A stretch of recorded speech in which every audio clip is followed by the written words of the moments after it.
Ayan, good evening, Youth Connect. Ayan, mukhang iba na sa CR pa. Sige, palakpakan natin ng Panginoon. Ayan, hindi na tayo magpapaligoy-ligoy pa sa dami ng ating mga nagawa kanina. Natuwa ba kayo? Yes. Nasiyahan ba kayo? Yes. Ayan, nasaya talaga pag youth party, no?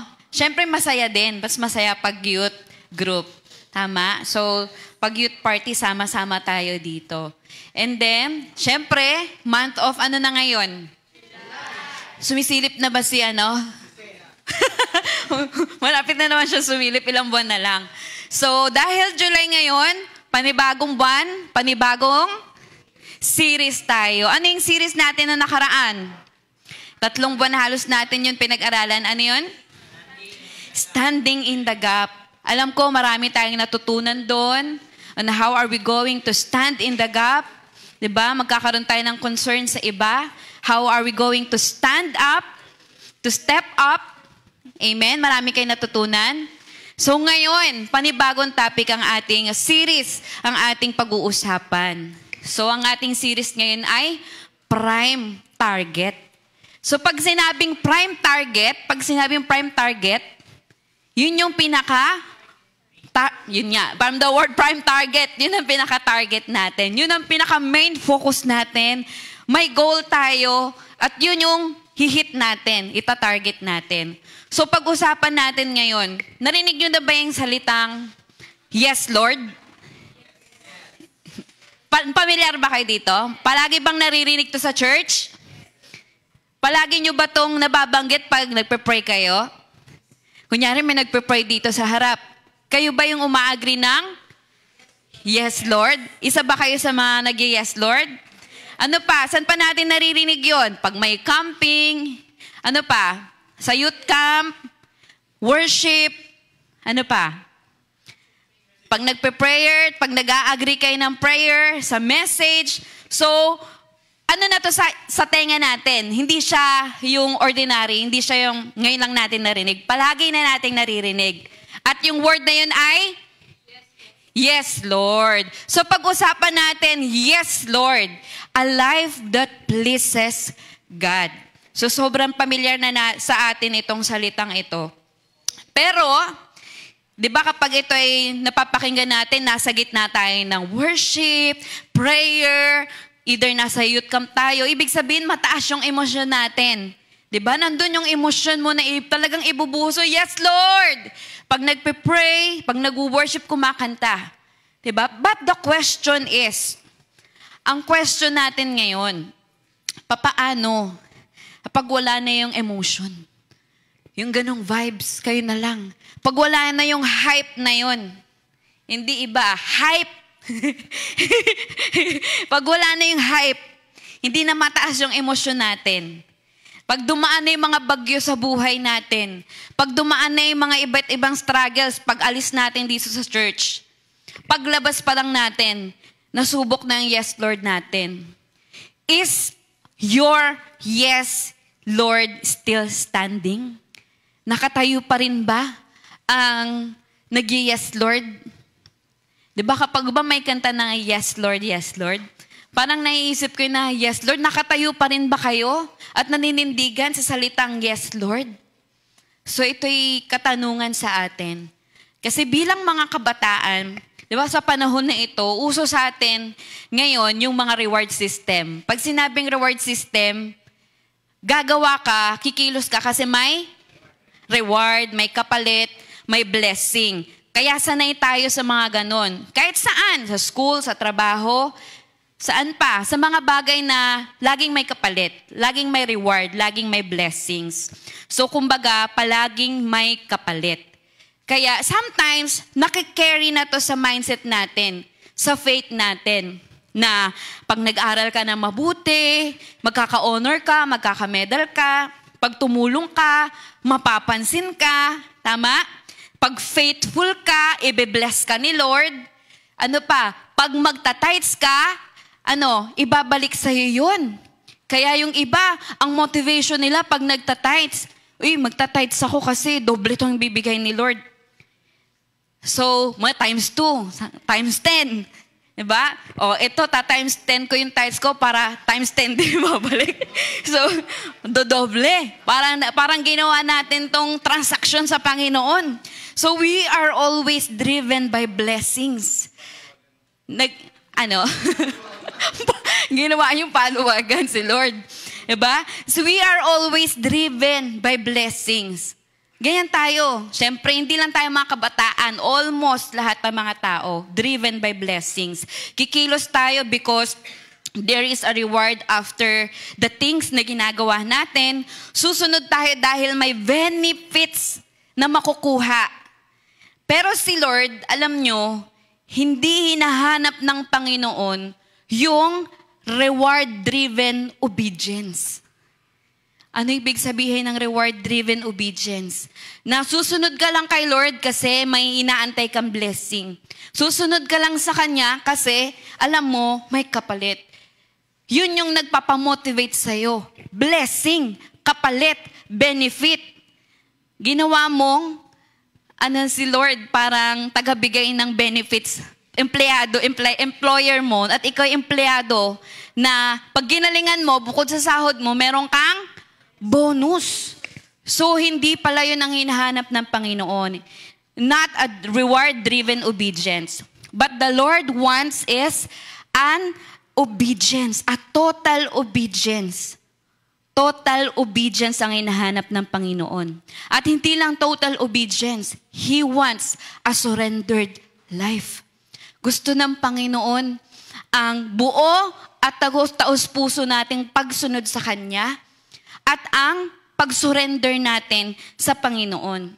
Because when we say, yes, Lord, not because of what we'll receive, but because of who He is. So, tayo pala ay sumusunod sa Panginoon, hindi dahil sa may makukuha tayo sa Kanya. Hindi siya genie, na kapag kiniskis mo, hinaplos-haplos mo, nag-pray ka, bibigyan ka niya. Hindi ganun ang gusto ng Panginoon. Gusto niya, sumusunod tayo sa Kanya, not because of the blessings or kapalit na makukuha mo sa Kanya. But, gusto ng Panginoon, sumunod tayo sa Kanya because of who He is. Because God alone is the blessing. Amen? So, siya mismo, blessing sa ating buhay. So, yan yung mga buhay na nakakalugod sa Panginoon. Na napiplease natin yung Panginoon. So, the question sa atin mga kabataan, napapasaya ba natin ng Lord? So, yun ang malaking tanong. Napapasaya ba natin ng Panginoon sa buhay natin? Natutuwa ba siya sa'yo, Nelmar? Natutuwa ba ang Diyos sa'yo? Natutuwa ba ang Diyos sa'yo, Sarah? Nalulugod ba ang Diyos sa mga buhay natin? So sometimes, iniisip natin sa lahat ng mga ginagawa ko, nalulugod kaya ang Lord sa akin? Natutuwa ba ang Panginoon sa buhay ko? Alam niyo po, minsan magandang tanong, itanong natin sa sarili natin. Na hindi lang porke tayo ay busy-busy sa church, plus points na yun sa Panginoon. There is a deeper na kailangan natin na pagnilay-nilayan. So, kung hindi pa natin masyadong nasasagot yon, pag-usapan natin, ano ba yung mga yes, Lord, na, di ba sabi ko nga, madalas nating sinasabi, yes, Lord. Pero sa atin, salita lang to minsan. Tama, hindi? Tama, di ba? Dahil ma-agree ka lang, dahil yun lang, alam mong word. Di ba? Kumbaga automatic na sa atin na yes, Lord. Pero what are those yes, Lord, na hinahanap ng Panginoon para malugod siya sa atin?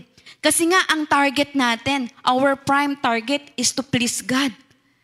No? Hindi na to about sa sarili natin, kundi kung ano yung gagawin natin para sumaya ang Panginoon. Tulad ngayon, tanongin mo sarili mo, nandito ako ngayon, masaya kaya si Lord? So pag-usapan natin kung ano yung mga yes, Lord, na kung ito ba'y kinalulugdan ng Panginoon. So una, sabay-sabay nating sabihin, yes, Lord, because I love you. Do we really love God? Do we really love God? Mahal ba talaga natin ang Panginoon? Sino yung mga maraming 5 years na rito sa church? Pataas, 5 years. 5 years? 3 years? 1 year? So, iba-iba tayo ng mga taon. Pero, natanong mo ba sa sarili mo, do I really love God? Totoo bang mahal ko ang Panginoon? Nakikita ba ito sa pamumuhay ko? Nakikita ba ito kung paano ko mag-response sa Panginoon? So, yun ang tanong natin. Kaya ba nating sabihin na, yes, Lord, because I love you? Sabi ng Panginoon sa John 14:15, if you love me, obey my commandments. So Jesus said, if you love me, obey my commandments. So hindi ito kondisyon. Kung iintindihin nating mabuti, if you love me, obey my commandments. Hindi sinabi ng Panginoon na, if you love me, I will bless you. If you love me, I will give you a reward. So this is not a transaction o hindi ito kondisyon, kundi connection. Ang gusto ng Panginoon, magkaroon ng connection between you and Him. At kapag may connection, may relasyon. So, hindi ito kondisyon, kundi connection. At pag may connection, may relasyon. At pag may relasyon, merong love. Pwede bang magkaroon ng relationship na walang love? Pwede ba yon? Kahit magkaibigan, sino magkaibigan dito? Kunyari, si Limuel, kaibigan mo si Rab? Oh, mahal mo ba si Rab? So, hindi siya sure kung kaibigan niya si Rab. Oh, Limuel, kaibigan mo ba si Rab? Mahal mo ba si Rab bilang kaibigan? Oo. So, you see, pag may relationship, palaging merong love. Sa magulang natin, diba? Sa asawa, sa kapatid mo sa Panginoon. Diba? Kahit hindi mo siya kadugo, pero siya ay kapatid mo sa Panginoon, automatic mahal mo siya. Tama? So ang gusto ng Panginoon sa John 14:15, if you love me, gusto niya ng connection. Hindi ito kondisyon na binibigay ng Diyos na may kapalit, kundi the Lord wants a connection that builds up a relationship na merong love. Pag-ibig. So, kung mahal mo ang Panginoon, you love God. When you obey God, you love God. When you love God, you obey God. Amen? So, sabi ko, kapag may connection, may relasyon. Pag may relasyon, merong love. Love come first. Nauuna palagi ang pag-ibig. At kapag yung pag-ibig meron tayo sa Panginoon, automatically, ang obedience naturally na magfo-flow yan sa puso natin. Tama? Natatandaan nyo ba, noong una na na-encounter nyo ang Panginoon? Diba, naglalagablab ang pag-ibig mo sa Panginoon. On fire ka. Halos ayaw mo umuwi ng bahay. Kasi gusto mong maranasan, ma-experience ang Panginoon. Dahil, mahal mo ang Panginoon. Na-inlove na ba kayo sa Lord? Na-inlove na ba kayo? Tatandaan nyo ba yung mga unang beses na na-encounter nyo ang Panginoon? Ako, tanda ko kung paano ko na-experience ang Panginoon. At talagang hindi ko maikakaila na grabe ang pag-ibig ng Diyos sa buhay ko. At totoo nga, na love comes first and then obedience just naturally flows from that love. Because when you love God, you obey Him. When you obey Him, you love God. Susunod ka sa Kanya, hindi dahil sa may kapalit. Susunod ka dahil totoong mahal mo ang Panginoon. This is not a transaction-based relationship. Na Lord, I will love you or susundin kita kasi mahinihingi ako sa inyo. Lord, susunod ako, basta ibigay mo po ito ha. Lord, susunod ako, basta yumaman ako. No, this is not a transaction-based relationship. Ang gusto ng Panginoon, yung relationship na meron kayo is with love. Nauna ang pag-ibig mo sa Panginoon. Pwede bang mauna ang pagsunod mo sa Panginoon na hindi mo siya mahal? Pwede yun, siguro, kung ikaw ay napipilitan. Pero sa tingin ko, kailangan mahal mo muna ang Diyos eh. Kailangan sabihin mo muna, yes Lord, because I love you. Kunyari, pag may nanliligaw sa inyo, Mira, di ba, diligawan kanya dati. Nung nililigawan kanya, di ba marami siyang may mga gusto ka na gagawin niya. Nagreklamo ba siya? Hindi. Swerte. Di parang nanliligaw ka. Di ba? Di ba gagawin mo lahat dahil mahal mo siya? Di ba Arlo? Kahit malayo, susunduin mo siya. Ba kahit nagtatampo siya, susuyuin mo siya. Ganun tayo dapat sa Panginoon. Hindi ito, susunduin kita, basta magbati na muna tayo. Ganun ba? Di ba? Di ba dapat susunduin mo muna? Di ba? Siyempre, papaganyan-ganyan po yung babae, papatwitams, papatampo-tampo. Pero sa Panginoon, kailangan mahal muna natin ng Diyos.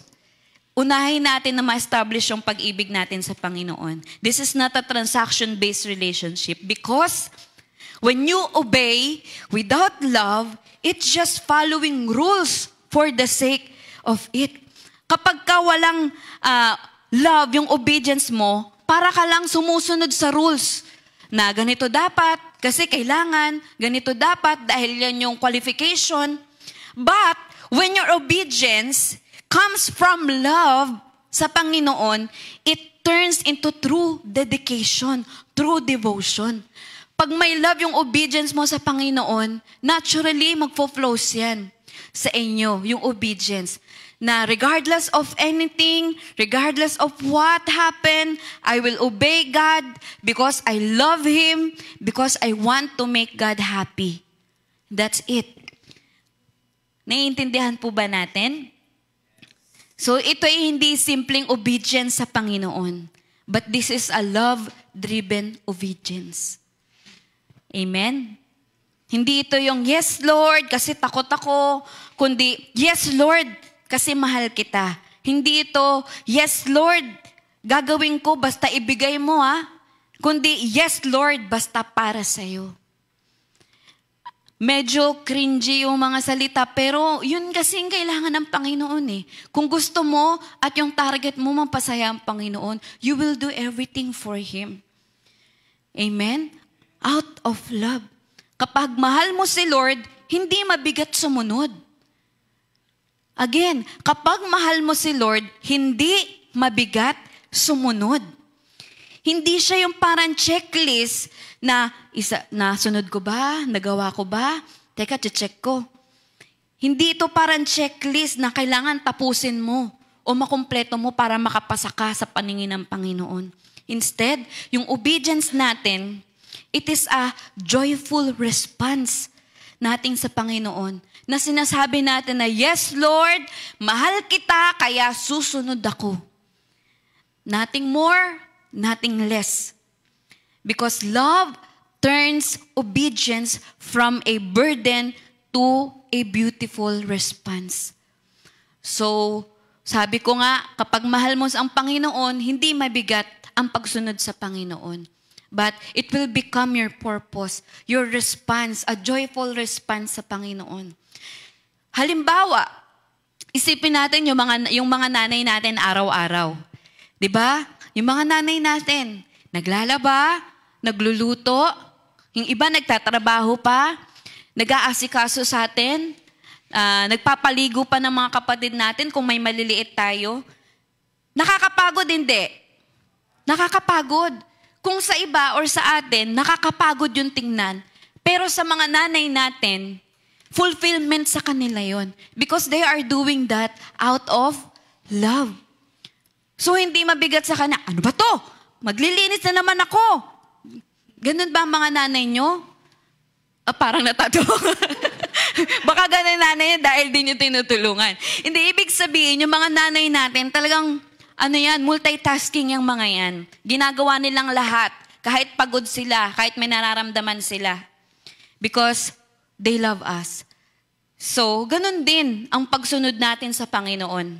Without love, obedience feels like pressure. Na bawal ito, bawal yan. 'Di ba? Ang hirap naman maging Kristiyano. Nandun na yung mga pagrereklamo natin. But with love, obedience becomes purpose. So nagkakaroon ng purpose ang inyong pagsunod sa Panginoon. At sinasabi mo, Lord, I'll say no to sin, not because I have to, but because I want to honor you. Lord, I will do this because I know it will make you happy. So those are the things na nagpapangiti at nakalulugod sa Panginoon. Our love to God will not just remain a word. Hindi lang ito word na sinabi mo sa church, I love you, Lord, para lang marinig ng mga katabi mo. Aba, napaka-devoted din to sa Panginoon ah. I love you, Lord siya lagi. Hindi. This is not just a word na magre-remain as word lang na dinedeclare natin dito. But our love must show up in action. Nakikita sa ating pamumuhay, nakikita sa ating pagkilos, nakikita kung paano tayo mag-respond sa Panginoon, sa mga commandments niya, sumusunod ba tayo na hindi nagre-reklamo. It will show up into our action. Kaya nga may kasabihan na action speaks louder than words. Nakikita sa ating mga kilos, pamumuhay, kung sa worldly relationship nga, sinasabi pa, hahamakin ng lahat, masunod ka lamang. Di ba? Tama? Kukunin ko ang buwan. Kukunin ko ang stars. Twinkle, twinkle, little star. Di ba? May ganun pa. So how much more with our relationship to God? So, pag nilay-nilayan natin ito, yung reflection natin, ang tanong natin sa sarili natin, is your obedience tied up o tied to a transaction or love? Yung obedience mo ba ay after dahil may gusto kang makuha sa Panginoon na kapalit? O dahil love mo ang Panginoon talaga? So yan yung mga question na aanihin natin as reflection na, yes, Lord, because I love you. Do I really love God? Sana, ang lagi nating sagot, yes, Lord, hindi dahil may makukuha ako, kundi dahil mahal kita. So, yes, Lord, because I love you. So, sa mga words na yon, I know, mapapaluguran natin ang Panginoon. Napapangiti natin siya sa pag-ibig natin sa Kanya. Ang pagsunod natin sa Panginoon na may pag-ibig. So, pangalawang, yes, Lord. Yes, Lord, even when it's hard. So, wag na nating i-sugarcoat. This is the reality. Na ang pagsunod ay hindi madali. Sometimes, painful siya. Naranasan niyo na ba yun na kailangan ko sumunod kay Lord, pero sobrang sakit? Parang hindi ko kaya, pero kailangan ko. So this is the reality. Obedience is sometimes painful, mahirap. Hindi laging masaya ang pagsunod kay Lord. Hindi laging, ang saya, ang sarap sumunod sa Panginoon. I love you, Lord. Hindi palaging ganun. Minsan, masakit. Masakit ang sumunod sa Panginoon. Masakit? Bakit? Kasi kailangan bitawan yung mga hilig mo, yung mga gusto mo, na hindi gusto ng Panginoon. Yung obedience natin sa Panginoon, it demands letting go of the things na kailangan nating bitawan. Dahil ayaw yun ni Lord. Masakit. Bakit? Kasi kailangan nating aminin na mali tayo. Diba, ini-expose nito yung pride natin.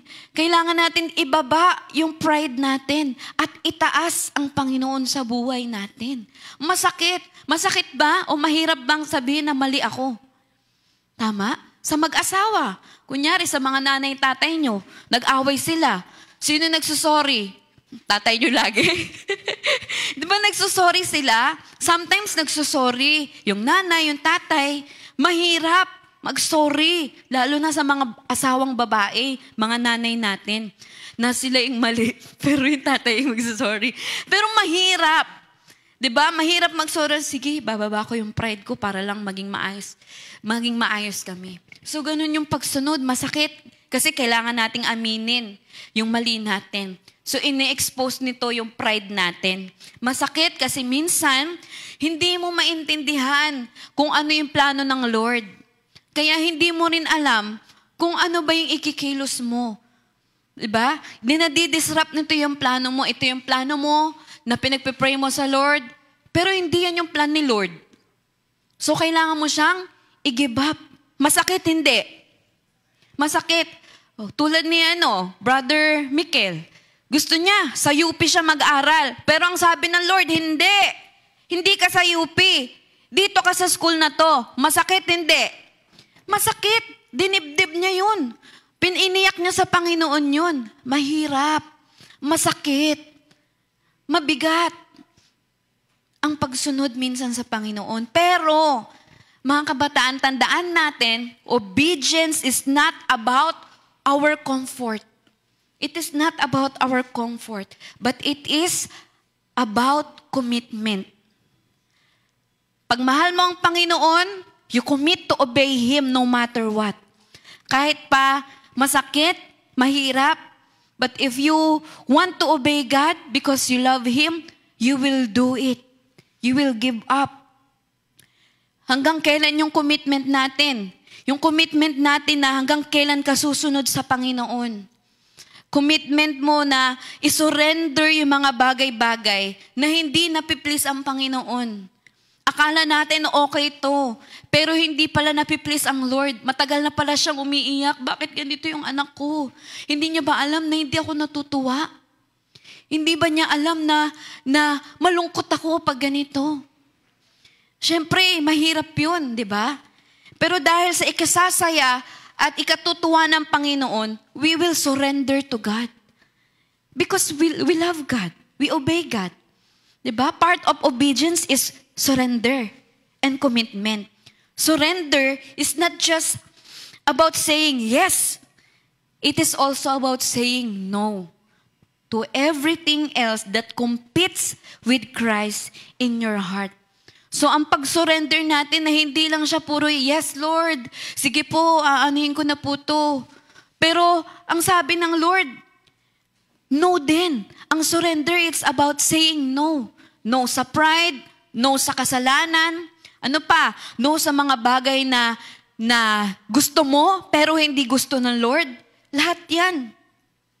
Hindi lang ito yung pagtanggap na, sige Lord, surrender ako. Pero ang gusto ng Panginoon, pagtalikod. Talikuran mo. Talikuran mo yung buhay na hindi ko gusto para sa'yo. Mahirap, hindi. Mahirap. Kahit nung tayo mga bago pa sa Panginoon, di ba may mga bagay tayong nakasanayan na? Di ba? Mga salita, mga actions, na hindi nakalulugod sa Panginoon. Tinalikuran natin yon o hindi? Tinalikuran natin. Para lang nandito tayo ngayong araw, sumunod sa Panginoon.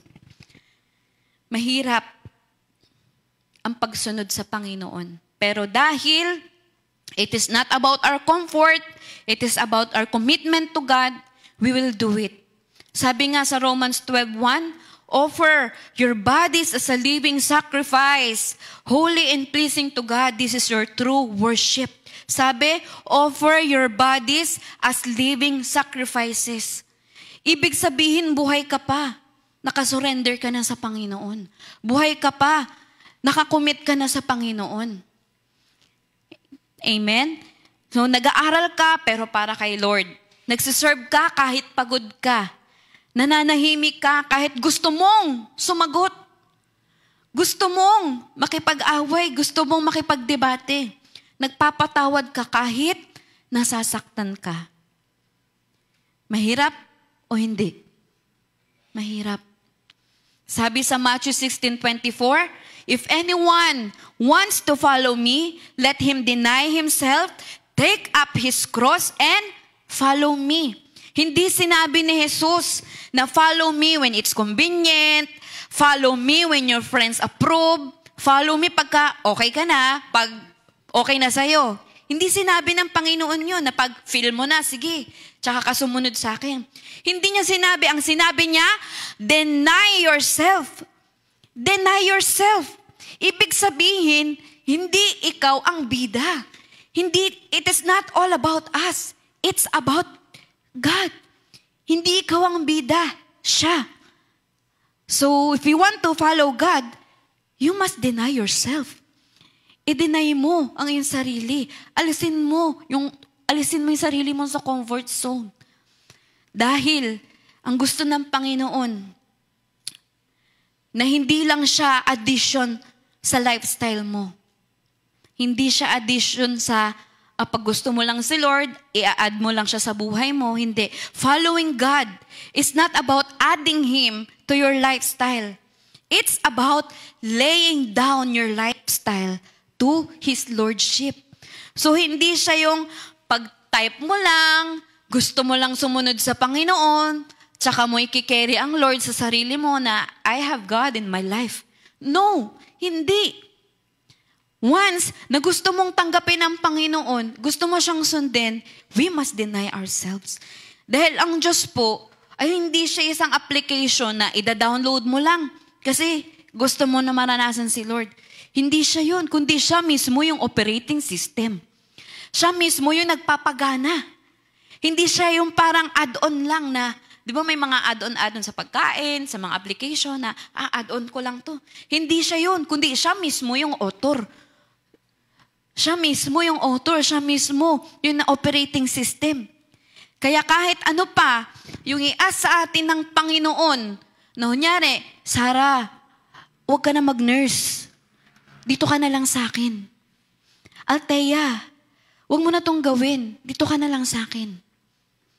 Jomer, sige, dyan ka lang dahil dyan ka na narapat.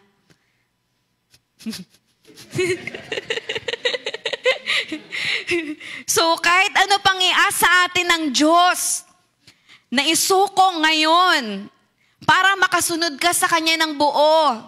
Achievements, relationship, reputation, relationship ulit. Alam nyo na yun. Relationships, reputation, lahat yan, handa nating isuko sa Panginoon. Amen? Handa nating isuko sa Diyos. Parang, handa nating isuko sa Diyos. Amen? Palakpakan naman natin ng Panginoon. Dahil, sinabi mo, yes, Lord, kahit mahirap. So, kahit ano pa yan, handa nating sundin yan at isuko sa Panginoon. Bakit? Dahil ang target natin, ang goal natin, malugod si Lord. Matuwa siya. Ang galing ni Jomer. Sinunod niya ako. Natutuwa ako sa kanya. Ang galing ni Sis na nagsiselfone. Sinusunod niya ako. Ang galing ni Limuel. Nagpapakumbaba siya. Gusto nating matuwa ang Panginoon. Kahit mahirap, sana lagi nating piliin. Mga kabataan, kahit mahirap, sana lagi nating piliin. Sabihin sa Panginoon na, yes, Lord, kahit mahirap, kasi gusto kitang mapasaya. So, ano yung una natin? Yes, Lord, because I love you. Pangalawa, yes, Lord, because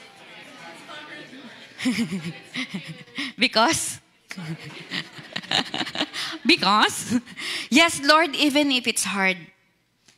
Tatandaan nyo sila Shadrach, Meshach, at Abednego? Diba? Sila ay pinapasamba ng hari doon sa rebulto. Pero sila, alam nila, nanindigan sila na kaya silang iligtas ng Panginoon kasi hindi sila sumunod eh. Nanindigan sila na hindi kami sasamba dyan. Kaya ilalagay sila doon sa pugon. Mainit ba sa pugon? Mainit. Luto ka doon. Sunog ka doon. Pero mas pinili nilang pumasok doon. Bakit? Dahil alam nila, nagtitiwala sila na ang Diyos na pinagsisilbihan nila, ililigtas sila. At alam niyo pinakamagandang sinabi nila na okay lang, kung hindi man kami iligtas ng Panginoon, hindi pa rin kami tatalikod sa Kanya. Sabi ng Panginoon. So kahit mahirap yung kanilang pinagdaraanan, Hindi pa rin sila sumuko, hindi nila isinuko ang Diyos. Kahit mahirap na hindi nila alam kung ano yung kinabukasan nila, buhay pa ba sila sa susunod? Hindi nila alam kung anong kilos ng Panginoon, pero nagtiwala sila sa Diyos. They say yes over their comfort. Kasi pwede naman nilang sabihin, sige, ano na kami dyan para hindi kami mahirapan. Pero hindi nila ginawa yun. Mas pinili nilang mapaluguran ng Panginoon. So, ibig sabihin, saying yes, Lord, it means saying no to compromise. Even when it costs you. So, no to compromise, and yes, Lord, even it's hard. So, pangatlo na tayo. Ano yung pangatlo natin? Yes, Lord, even in the waiting. Even in the waiting. So, sometimes, tandaan nyo, yung yes, Lord natin, sometimes, kailangan nating paulit na sabihin sa Panginoon. Paulit-ulit na yes, Lord, sundin kita. Yes, Lord, kahit mahirap. Yes, Lord. Pero, paano kapag hindi pa rin nag-o-open yung door na inaantay mo? Paano kapag yung healing na inaantay mo, pinagpipray mo sa Panginoon, hindi pa rin dumadating? Paano kapag yung sagot na gusto mo sa Panginoon, ay hindi pa rin nasasagot sa'yo? Mag-yes Lord pa rin ba tayo? So alam nyo, dito maraming sumusuko sa paghihintay. Maraming sumusuko dahil walang resulta na maganda, sumusuko. Dahil hindi pa nila nakukuha kung ano yung sagot, lumalayo sa Panginoon. Kadalasan yung iba talagang tuluyan na lumalayo sa Panginoon. Dahil hindi sila nakapag-intay sa Lord. Mga hindi nakapag-intay. Yung yes, Lord nila, nagiging, I give up, Lord. So maraming mga bumabagsak sa pag-iintay. Alam nyo ba na sa paghihintay natin, mas nahuhubog dito yung pananampalataya natin sa Panginoon? Naniniwala ba kayo? May mga karanasan na ba kayo na nag-antay kayo ng matagal? Pinagpipray mo sa Panginoon. Nag-pray ka na, nag-fasting ka pa. Ano pa, niluhod mo na sa Panginoon. Pero wala pa rin. Wala pa rin sagot ang Panginoon. Napapakanta ka na natutulog ba ang Diyos? Iba, at napapakanta na natutulog ba ang Diyos? So, isa ito sa mga nagpapatibay sa atin, yung pag-aantay natin sa Panginoon. Isa ito sa mga nagpapatibay ng ating pananampalataya. At nalulugod ang Panginoon sa mga tao na sa kabila ng matagal na pag-aantay nila, nananatili pa rin sila sa Panginoon. So, matindi pala yung paghihintay. Paghihintay natin. Ibig sabihin, pag nandito tayo sa season na ito, we are in the waiting season. Sabi ng Panginoon. Maaaring nasa waiting season tayo kapag may mga panahon na parang di kumikilos si Lord Parang ang tahimik ni Lord sa buhay ko. Hindi tayo dapat mangamba. Hindi tayo dapat matakot. Hindi tayo dapat mag-give up. But, ang puso natin ay dapat sabihin natin na nasa waiting season ako. May ginagawa ang Lord sa puso ko. Sabihin mo sa sarili mo kung may mga panalangin ka na matagal na, may hinihiling ka, ginagawa mo ng lahat. Kunyari, nag-exam ka, nagre-review ka, diba? May gusto kang goal pero hindi mo pa rin makuha. Maaaring nasa waiting season ka. May hinuhubog ang Diyos sa puso mo. May hinuhubog ang Diyos sa buhay natin. Baka ang gusto ng Panginoon, dito ka muna, maranasan mo yung buhay na ganito na sinusunod mo siya. Dahil alam ng Panginoon na kapag pinunta ka agad niya doon sa gusto mo, baka mag-iba yung puso mo sa Diyos. Tama? Baka may mamuo. Ano yung mamumuo sa atin? Pride. Mamumuong yabang. Mamumuong kung ano-ano sa puso natin. Kaya, kailangan natin sabihin sa Panginoon, yes, Lord, susunod ako, magtitiwala po ako sa inyo, mag-aantay ako, kahit gaano katagal, kahit walang sagot. kahit walang sagot ang Panginoon. Dahil alam natin na may ibang plano ang Panginoon sa buhay natin. Kadalasan, we are starting to question God na, kalooban mo ba to, Lord? Ba't ang nahihirapan ako? Bakit parang araw-araw, gabi-gabi kong umiiyak, wala pa rin? Kalooban mo ba talaga to? Kaya yung iba sa atin nag-give up. Example, di ba? Pinag-pray mo sa Diyos na magka-work ka. Nagka-work ka na. Pero, ang hirap pala mag-work. Ganito pala sa work. Ang hirap. Ayoko na. So, sa atin, nag-give up tayo. Ayaw natin. Lumalayo na tayo. Tinatanong mo ng Panginoon, Lord, kailan mo ba ako alisin dito? Kailan mo ba ako paparesignin? Alam niyo po, may kwento ako sa inyo nung ako'y nagtatrabaho. Nasa UCPB ako. Wala na yung bank na yun, nawala na sa lipunan. Wala na siya. Inano na siya ng land bank. So ako po ay nasa UCPB. Nung nasa UCPB ako, nabigla ako. Na-culture shock ako. Bakit? Kasi nasa frontline ako. Basta, ibang culture doon. May mga nagmumura, may mga ibang attitude. Attitude talaga. Pag-attitude kung attitude.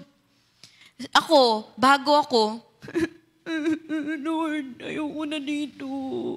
Gusto ko na mag-resign. Pero ako, nanindigan ako na, may pinapasagot kasing HR nun kung anong assessment mo for your 3 months ka. Ang mga tao dito ay nakakabigla.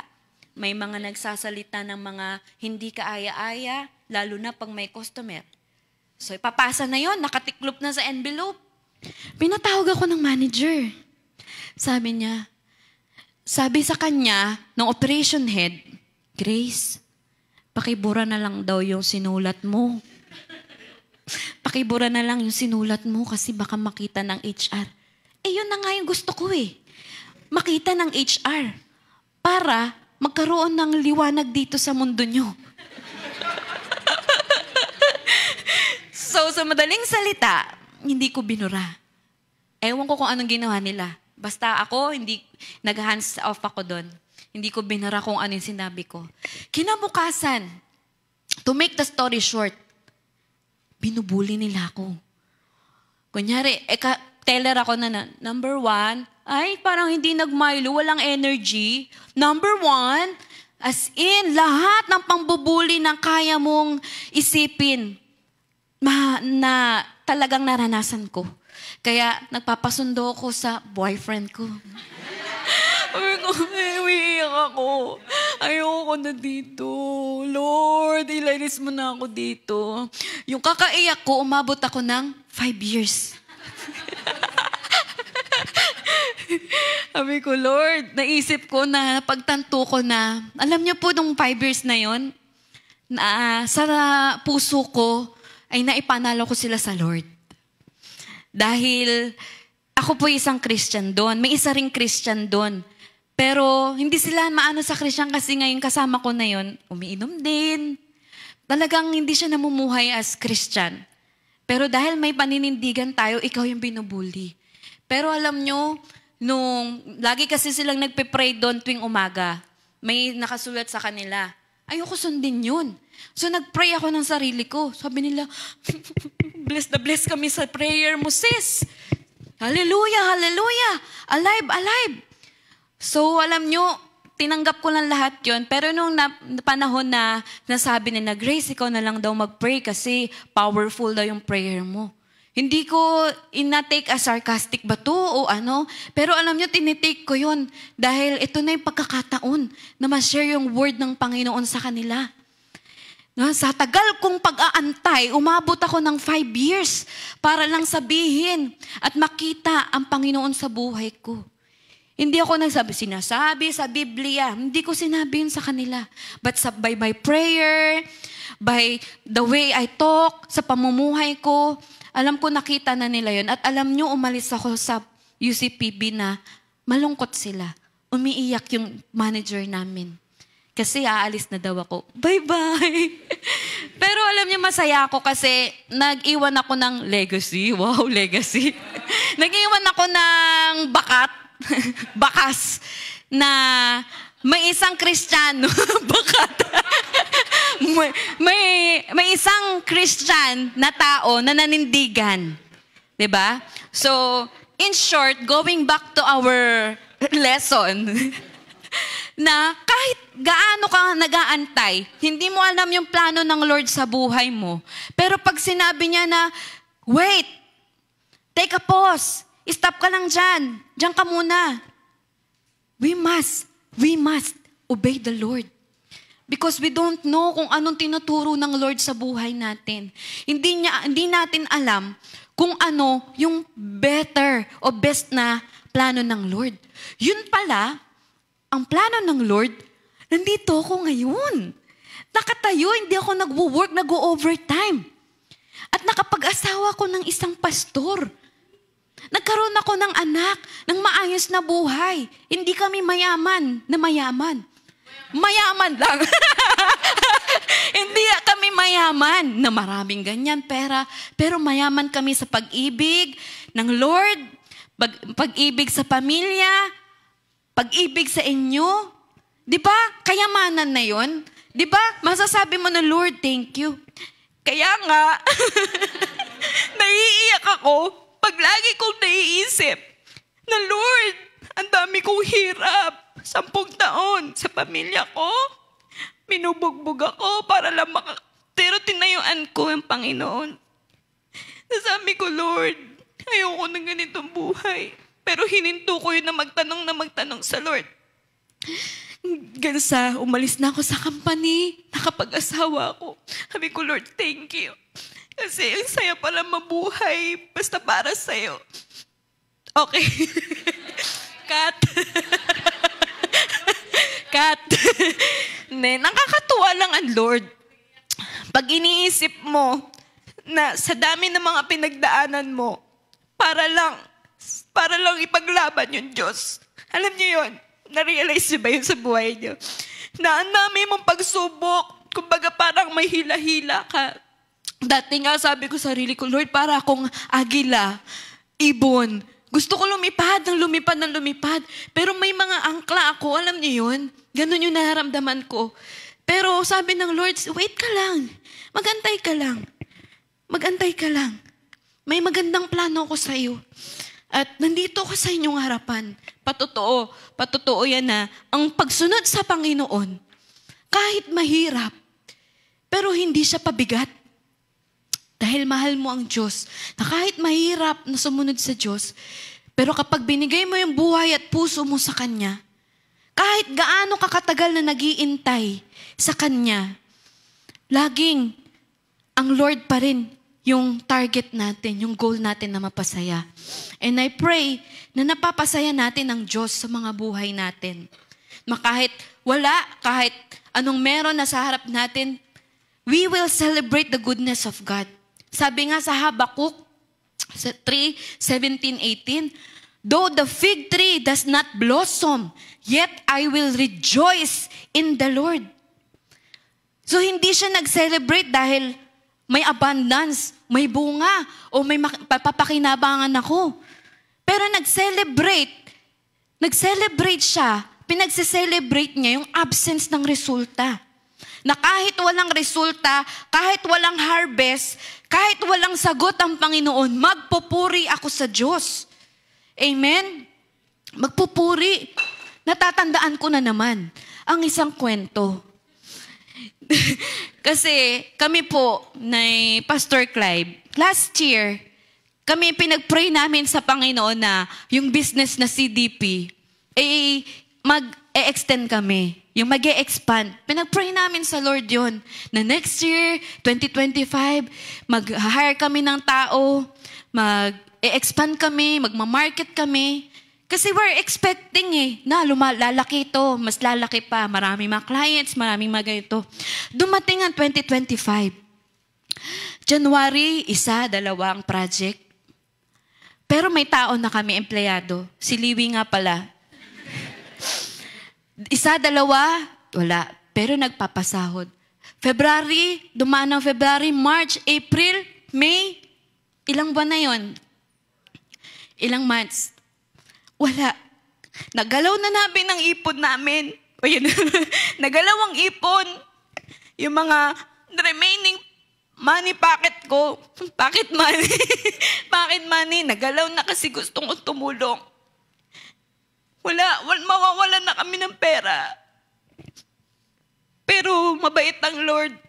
Palagi may provision pa rin. Sa tagal namin nag-antay, sa mga panahon na yon, pray kami ng pray, Lord. Salamat. May provision pa rin. Palagi pa rin on time ka na dumating sa buhay namin, mga provision. Nag-antay kami, sa pag-antay na yun, nagpupuri kami sa Lord. Nakakita niyo pa kami, nakatayo kami, tumatawa, nagpupuri sa Diyos. Hanggang sa dumating, yung perfect timing ng Panginoon, itong June na, dumadating na yung mga pinagpipray namin, dumadating na yung mga nakaipon ng Lord na blessing sa amin. Hindi kami mayaman na mayaman. Mayaman lang dahil sa Panginoon. So, huwag mo sabihin mahirap ka kasi ang mentality ng mahirap ka lang, lagi kang mahirap. Ang mentality mo, pag nasa Diyos ka, mayaman ka. So going back dun sa ating pag-aantay, katulad dun sa Habakuk, na kahit walang bunga, itong puno na ito, we will celebrate the goodness of God. We will still praise God. We will still stand up and declare our love to God. So ganun din po tayo. Sa buhay natin, maraming mga pag-aantay, waiting season. Diyan maraming mga sumusuko. Sabi ko nga kanina. Kasi mga ilang months pa lang, ilang week pa lang, hirap na. Wala talagang nakukuhang sagot sa Panginoon. Pero dun sa waiting season na yon, dun pala may ginagawa ang Panginoon. Tinitingnan niya, magpupuri pa rin kaya to sa akin? Kahit wala akong ibigay sa Kanya? Tatayo pa rin ba to? Mag-show up pa rin ba to? O nandito lang to dahil may kailangan to? O nandito lang to dahil required? No. Kahit walang resulta, kahit walang harvest, kahit walang sagot, magpupuri tayo sa Panginoon. Palakpakan natin ng Diyos. Amen. Yan ang tunay na pananampalataya sa Diyos. Na kapag kaya mong magsabi ng yes, Lord, kahit walang nakikitang resulta, kahit wala pa yung sagot ni Lord sa'yo, kahit wala pang kilos yung Diyos sa gusto mong oras, ang kinatutuwa ng Lord, kapag ganun tayo, nananatili pa rin sa Kanya, matyagang naghahantay at patuloy pa rin ang pagsunod, paglilingkod at pagpupuri sa Kanya. At hindi idle yung waiting time natin. Katulad nga ng sinabi ko, sa waiting time natin, antayin ko si Lord. Para tayong nag-aantay ng bunga na mahinog at bumagsak sa bibig. Hindi. Hindi idle time ang ating pag-iintay. But we are intentional. Pag nag-iintay tayo sa Panginoon, intentional tayo. We are still doing what the Lord wants us to do. We are continuously striving to please God in everything we do.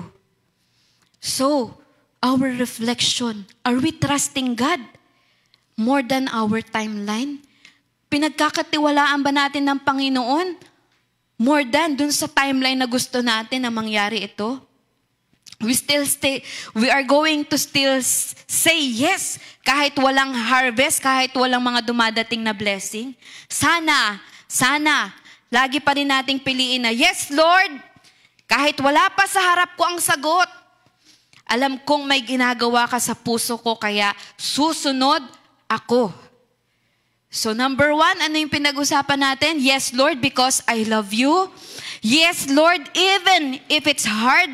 And number 3, yes, Lord, even in the waiting. So as our conclusion, thank you, Lord. Sa panahon ngayon, madali lang magsabi ng yes, Lord. Alam niyo yan, na kapag nasa worship service ka, kapag feel mo ang presence ng Lord, o kaya kapag lahat maayos sa buhay mo, walang problema, walang circumstances. Pero ang tunay na pagsunod kay Lord, kahit po sa mga nanonood, ang tunay po na pagsunod sa Panginoon, na hindi lang nasusukat sa salita natin. Na yes, Lord, yun na. Nasusukat ito sa buhay na isinusuko sa Panginoon. Dahil ang goal natin bilang mga Christian, ang goal natin, hindi lang para humingi ng blessing, humingi ng reward, humingi ng kapalit sa Panginoon. Hindi lang para gumaan ang buhay natin.